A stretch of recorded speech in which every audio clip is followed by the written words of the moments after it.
I'm Kai Moore. I'm one of the developers at Wrong Oregon. I do production, so like project management stuff. I do some generalist design work, and I'm the guy that likes to market and walk around and talk about the game to people. The genesis of the company was in Sweden.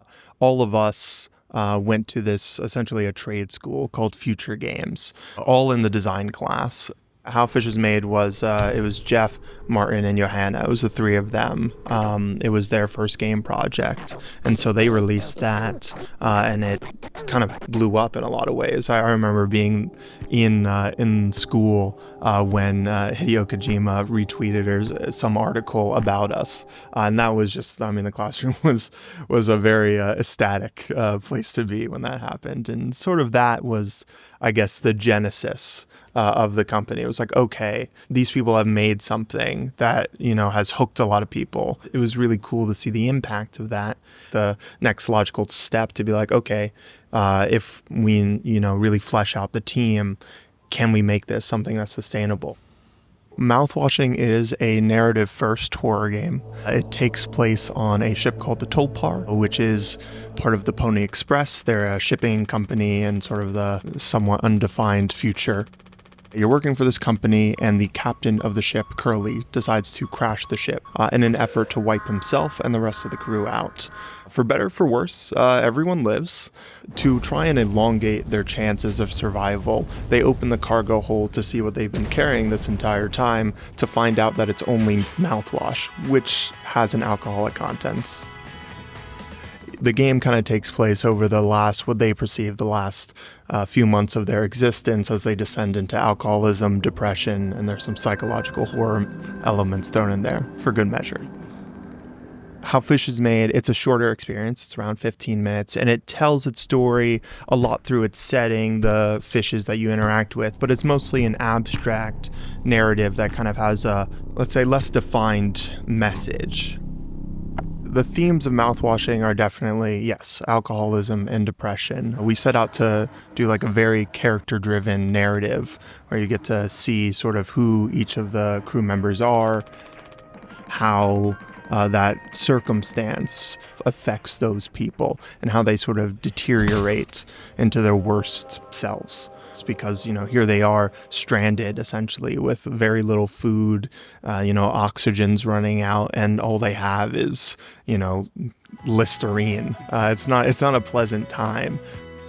Some of the inspirations for Mouthwashing, what I always think back to is the first kind of line Johanna used to pitch this game, Johanna being our narrative writer, creative lead. She very much described it as like Twin Peaks in space. When we're talking about horror, Mouthwashing is very much more the psychological horror. It's the disturbing nature of the environment, less so like jump scares.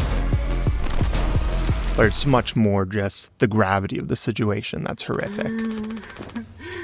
One of the influences for that is, films like The Lighthouse, where it's very much just like small, confined space. Bad luck to kill a seabird. Nothing but alcohol and just a dissension into that. That was a big one for us. You're fond of me lobster, ain't you? Drunken in a Virginia fence. I seen it.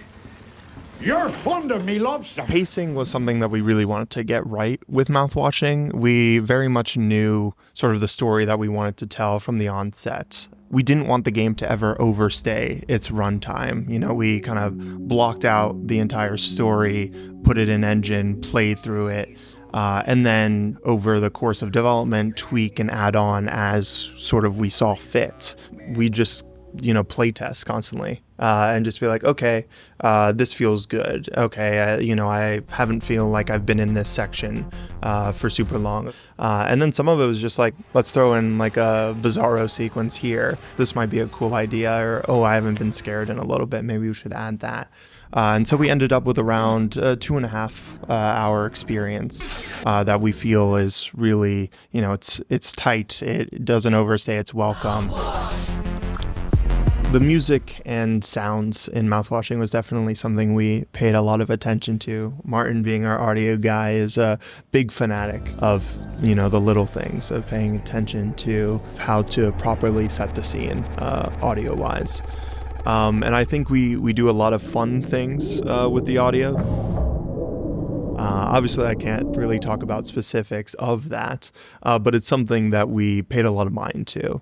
Getting back to that whole, like, how they keep the pacing feeling alive and different. Audio is definitely a way we did that. When it comes to, I guess, establishing Wrong Oregon, we're very much a studio that likes the PSX aesthetic. That's a big hallmark for us. We really like that. PSX, sort of the more abstract nature of it, I think lends itself really well to horror, in a way that going for high fidelity, in my opinion, detracts from it. I'm usually looking for little imperfections, whereas that's not a problem with PSX. Everything is kind of low fidelity inherently, and that allows players to kind of, let their imagination fill in the cracks that the art style kind of leaves. And so we very much try to emulate that in our games while taking advantage of sort of modern engines, lighting, post-processing, that kind of stuff. So moving forward beyond mouthwashing and kind of, if you look back towards how Fish is made, we want to be a company that makes weird games. So there's not so much a next title in mind for us, but no matter what, it's just about making weird games that we hope kind of resonates with our audience.